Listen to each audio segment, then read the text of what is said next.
Ukraine has just pulled off one of the most aggressive campaigns against Russian infrastructure since the war began, hitting 60 energy facilities in only 6 weeks. This isn't just about explosions.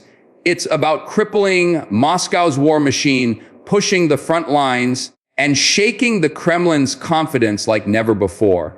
Stay tuned as we break down how Ukraine is doing this, what it means for Russia's power grid, and why this could completely change the war.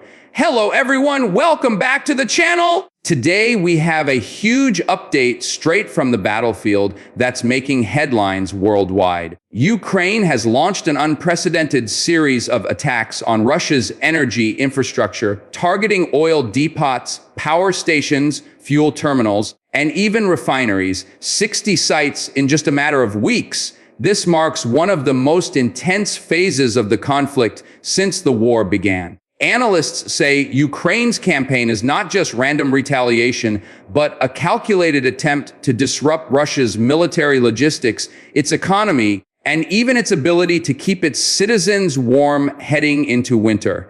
In today's deep dive, we'll explore what makes these strikes so effective, how Ukraine is using advanced drones and long-range weapons to hit targets hundreds of kilometers inside Russia, and what the potential response from Moscow might be.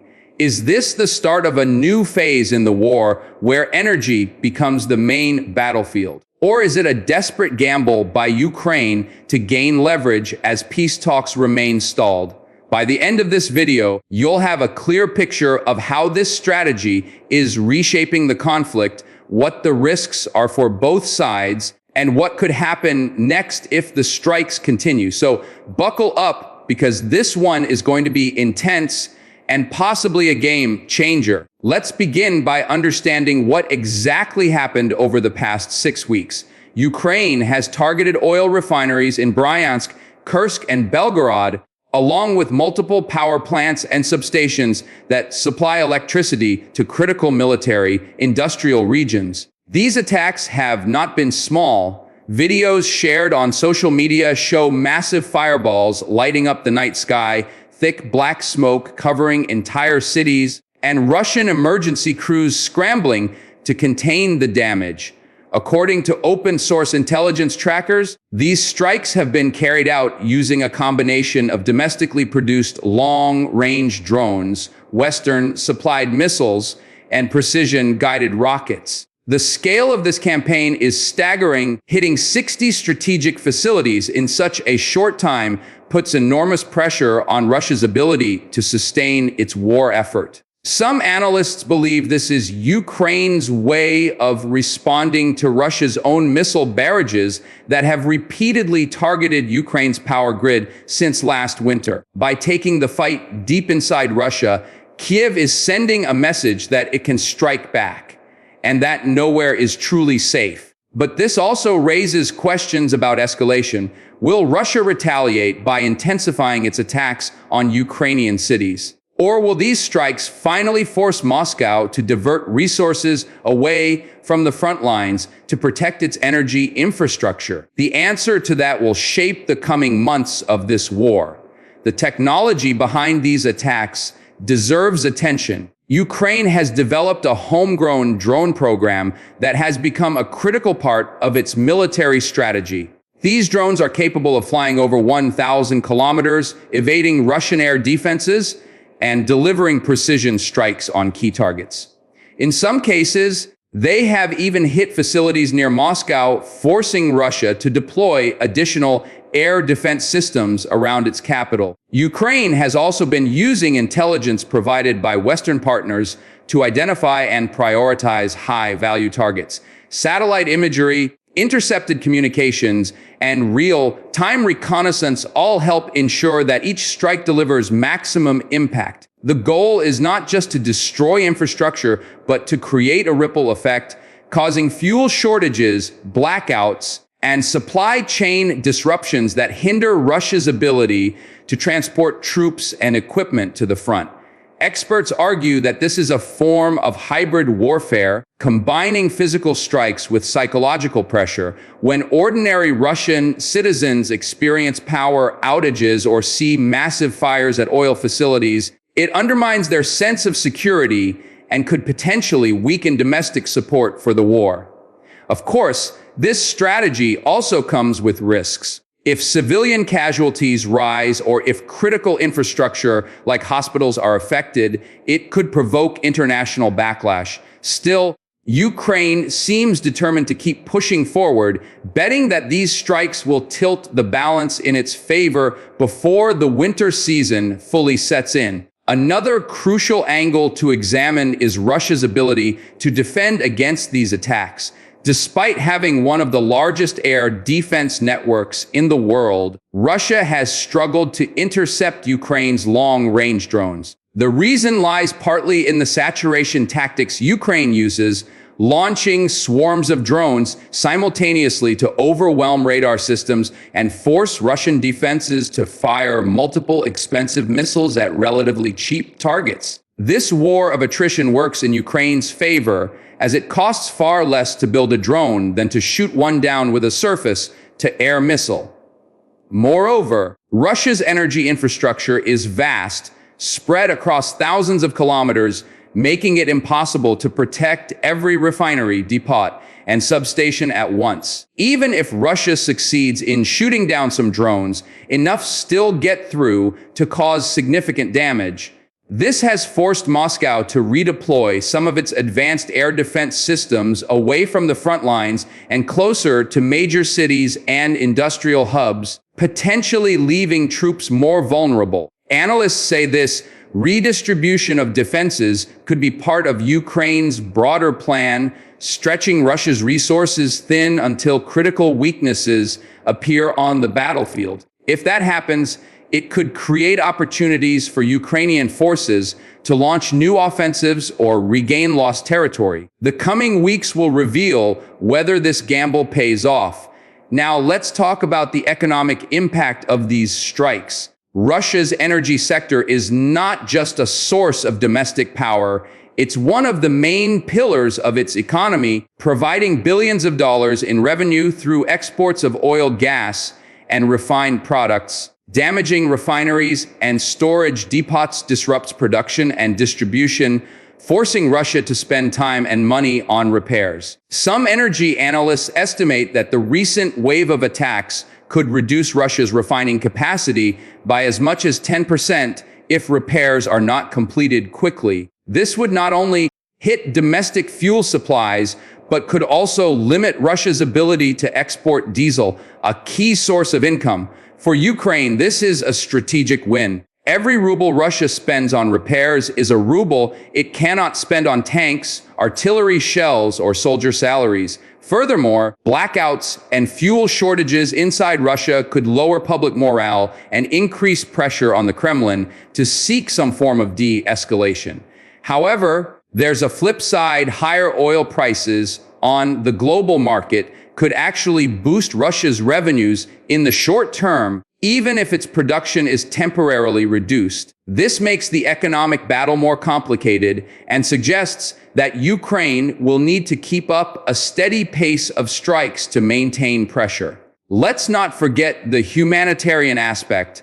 While Ukraine is careful to claim that it only targets military-linked energy infrastructure, any large-scale strike on power grids inevitably affects civilians.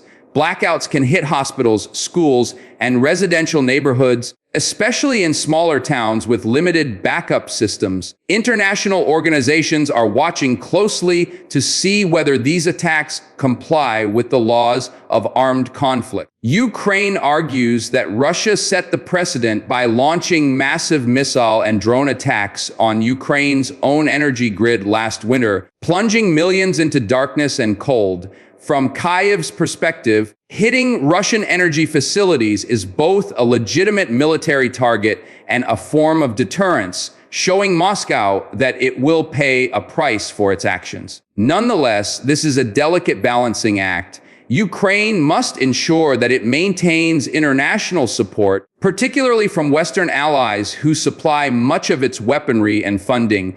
If civilian suffering inside Russia becomes too severe, some countries might pressure Ukraine to scale back its strikes. This is why Ukrainian officials are careful to emphasize that every attack is targeted, precise, and intended to degrade Russia's war machine, not to punish ordinary Russians. Whether this narrative holds up in the long term remains to be seen. The psychological impact of these strikes inside Russia is another major factor. For much of the war, ordinary Russians have been able to live relatively normal lives far removed from the front lines. But when explosions happen in Bryansk or fires rage near St. Petersburg, it sends a powerful message: the war is no longer distant. Social media in Russia has been flooded with videos of burning oil tanks and panicked residents, which can slowly chip away at the state's propaganda narrative that everything is under control. There are even reports of local governors pleading with Moscow for more air defense systems to protect their regions. This creates a political dilemma for the Kremlin. Should it continue focusing on the war abroad or start prioritizing security at home? The longer these attacks go on, the more likely we are to see domestic discontent rise, potentially making it harder for Moscow to mobilize more troops or justify further escalations. In some ways, this is Ukraine's goal: to make the Russian public feel the cost of the war directly.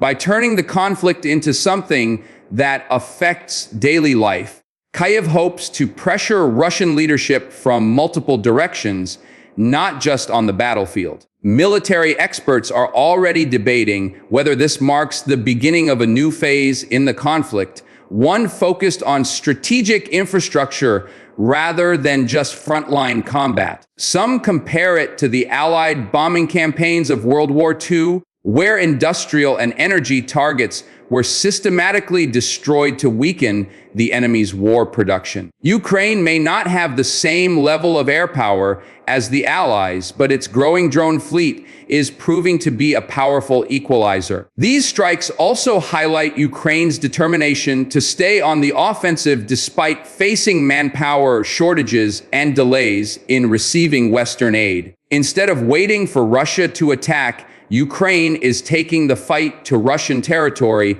hoping to shift the momentum of the war. This proactive approach could inspire other nations supporting Ukraine to step up their assistance, providing longer range weapons and more funding for drone production. On the other hand, there's always the danger of provoking an even harsher response from Russia, possibly including attacks on NATO supply routes or escalation with more advanced missile systems. This makes the situation extremely volatile and worth watching closely.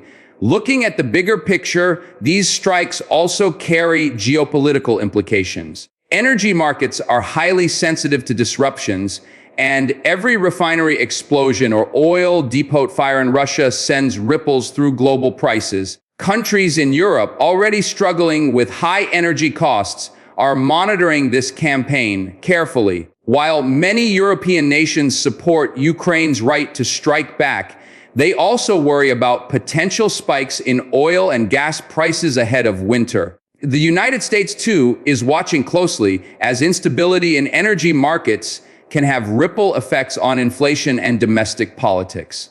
At the same time, these strikes undermine Russia's image as an energy superpower, showing that even its most critical infrastructure can be targeted. This could make some of Moscow's energy partners, including China and India, think twice about over-reliance on Russian oil and gas.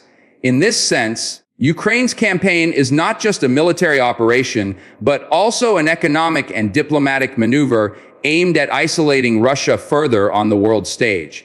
So, what happens next? If Ukraine continues at this pace, Russia will be forced to divert more resources to defending its infrastructure, potentially weakening its offensive operations in eastern Ukraine. This could open a window for Kyiv to regain territory or strengthen its negotiating position if peace talks ever resume. However, sustaining this tempo of strikes requires a steady supply of drones, missiles, and intelligence, all of which depend on continued Western support. If aid slows down, Ukraine may have to scale back its campaign.